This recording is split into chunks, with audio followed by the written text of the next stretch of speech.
पूरा मानधाता नगर शिव की भक्ति में डूबा हुआ था, पर कुछ लोगों के मन में ईर्ष्या जागृत हो गई। शंकर की भक्ति में, शिव की भक्ति में, शंकर को जल चढ़ा रहे, शंकर का गुणगान कर रहे, शंकर का गुणगान। इतने में कुछ लोग जो जलने वाले ईर्ष्या वाले थे, उन्होंने एक यज्ञ करा। यज्ञ कर कर देवताओं से वर मांगा कि एक वर हमको दे दो कि मानधाता की नगरी में पानी ना गिरे।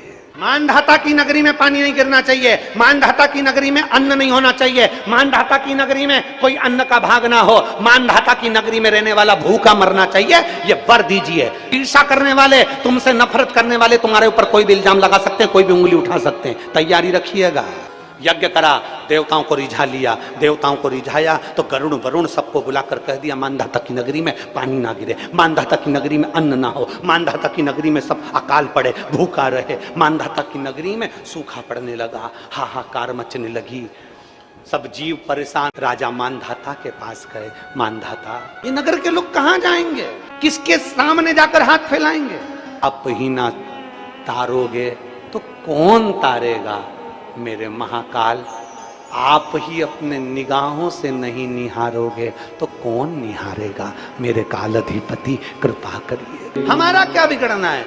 लोग क्या कहेंगे, किसको कहेंगे, ताना किसको कहेंगे कि शंकर का भक्त मानधाता, शिव की उपासना करने वाला मानधाता, शंकर की गर्जना करने वाला मानधाता, और उसकी नगरी सुखी, उसका नगर सूखा। ईर्ष्या करने वालों ने देवताओं को प्रसन्न कर कर मानधाता की नगरी में पानी नहीं गिरने दिया। ईर्ष्या करने वाले कुछ भी कर सकते, पर आपका विश्वास पक्का रखना, आपका भरोसा पक्का रखना। मानधाता राजा के पास सूचना पहुंची। मानधाता राजा ने किसी को दोष नहीं दिया कि कौन ने यज्ञ करा, कौन ने अनुष्ठान करा, कौन ने क्या बोला, कौन ने अपशब्द कहे। राजा मानधाता ने उस पर ध्यान नहीं दिया। राजा मानधाता ने एक बात पर ध्यान दिया कि मेरे शंकर को मैं रिझाऊं, मेरे शिव को मैं मना लूं। और लग गए राजा मानधाता शंकर को रिझाने के लिए। राजा मानधाता ने शिव को याद किया, मैं क्या दूं आपको? आज तो मेरी नगरी में जल भी नहीं कि मैं आपको दे दूं, आज मेरी नगरी में अन्न नहीं, मैं आपको नहीं दे सकता, क्या दूं मैं आपको?